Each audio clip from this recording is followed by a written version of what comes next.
Olá, queridos, graça e paz. Então, eu vim aqui para a gente falar de mais uma carta do apóstolo Paulo, mais um livro do Novo Testamento, e hoje nós vamos falar de Filemon, né?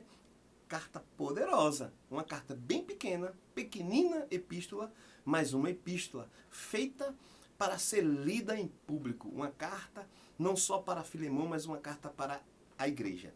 Amém? Então, antes de eu começar, eu quero pedir a vocês que coloquem aí nos comentários se vocês estão gostando do meu vídeo, né, desses vídeos, se ele está sendo instrutivo para vocês, né, se eu devo continuar fazendo. Eu não sei se eu vou continuar assim, comentando sempre livros, essa é a direção que eu estou tendo agora, mas para mim é um prazer estar compartilhando esse conhecimento com vocês. Então, aproveita também, compartilha, sabe, com as pessoas, porque essa é uma forma que eu achei de eu estar espalhando pela terra o Evangelho, a palavra de Deus, de estar testemunhando de Jesus Cristo, né, para todo mundo. Então, quem vê aí, eu creio que vai ser abençoado. Eu não tenho, de forma nenhuma, nenhum fim lucrativo. Eu quero apenas compartilhar aquilo que Deus tem me abençoado na palavra dele e transmitir aí para vocês. Mas, vamos seguir. Qualquer coisa, manda pergunta aí, curte, compartilha, comenta, que para mim é muito importante, né, o seu comentário. Então vamos lá. Filemon. Autor. Quem é o autor da carta de Filemon? É o apóstolo Paulo. Você vai ver no versículo 1 que ele inclui Timóteo, né? A gente tem que entender que quando ele inclui outra pessoa, né, na autoria, não quer dizer que Timóteo escreveu uma parte da carta, Paulo escreveu outra parte, não. Timóteo entra como alguém que respalda, alguém que concorda, alguém que testemunha daquilo ali, né? Alguém que é um cooperador, ele pode ter cooperado com a carta, ter ajudado também, mas quem escreveu a carta foi o apóstolo Paulo. E destinatários, eu coloquei no plural porque realmente a carta não é só para Filemon. Você vai ver ali no versículo 2 que os destinatários são Filemon, alguns outros amigos ali, mas também essa carta também é destinada à igreja que estava na casa de Filemon, certo? Então, essa carta é para a igreja do Senhor, é para mim e para você.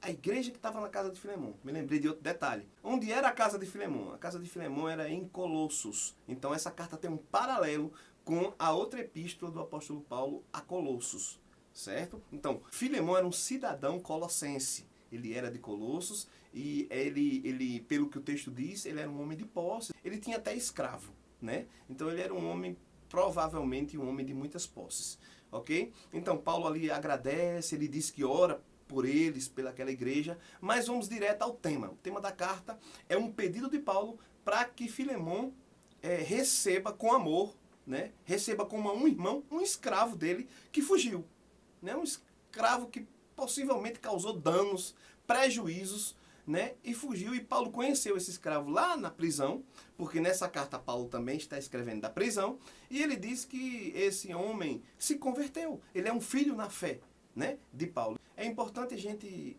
destacar que, para entender essa carta, é necessário que você entenda o contexto histórico, né? Aquele tempo, a escravidão era legal.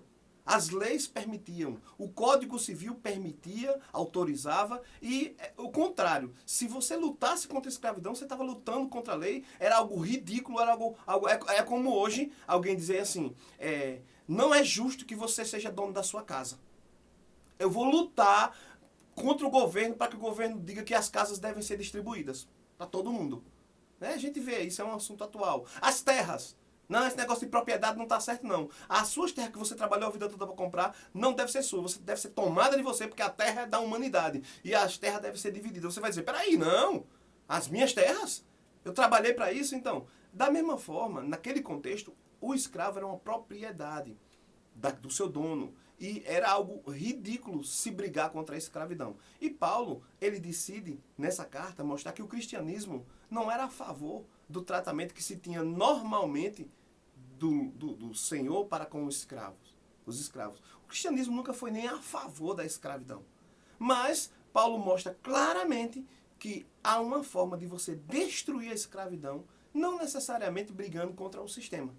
Não tinha chegado o tempo, isso é eu que estou colocando, eu acredito que não tinha chegado o tempo ainda de se levantar uma pessoa e brigar contra a escravidão, contra os governos, contra as autoridades. Não foi assim, esse o intuito de Paulo. Paulo jamais desobedeceria às leis. Pelo contrário, você vê lá em Tito, você vê lá em Colossenses, em Romanos, ele aconselha a obedecer às leis, a obedecer às autoridades, a orar pelas autoridades e obedecer às autoridades. Então Paulo não iria contra as autoridades de forma nenhuma. Mas ele tinha uma forma de destruir esse relacionamento senhor-escravo com amor.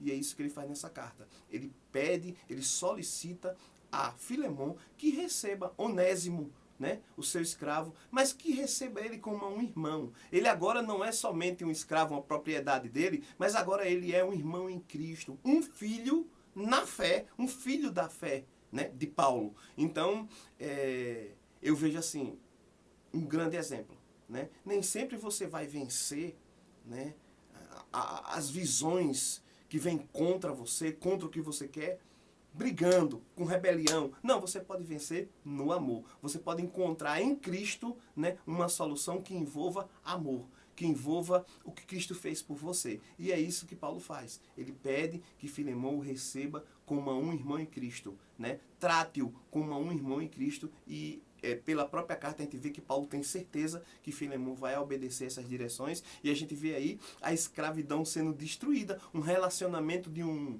senhor para com um escravo fugitivo, alguém que com certeza seria castigado, alguém que com certeza ia ser recebido muito mal, e ele seria, entre aspas, segundo a lei, justamente, segundo a lei da época, justamente castigado, mas Paulo orienta ele a recebê-lo como um irmão em Cristo. Ele agora é nosso irmão em Cristo. Nós somos da mesma família, da família de Cristo, da família cristã. Então receba ele com amor, né? Tudo isso mostra pra gente muito, a gente tem muito a aprender com essa carta, ok? Aprender a andar em amor, aprender a lidar com nossos liderados, aprender a lidar com nossos senhores, aprender a lidar com aqueles que estão submetidos à nossa autoridade, né? A gente deve tratar com amor.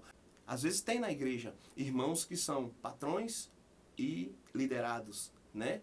A gente tem na igreja, a própria igreja tem um corpo onde tem líderes e liderados. E a forma como a gente deve se tratar é com amor. A gente deve se tratar como irmãos em Cristo e a gente vê muito isso nessa carta. A gente vai aprender muitas outras coisas, né, se a gente abrir o nosso coração para o conhecimento que tem nessa carta maravilhosa. E é isso. Esse é o resumo dessa carta. Que Deus te abençoe. Faça uma ótima leitura. É bem rápida. Você senta, lê e termina.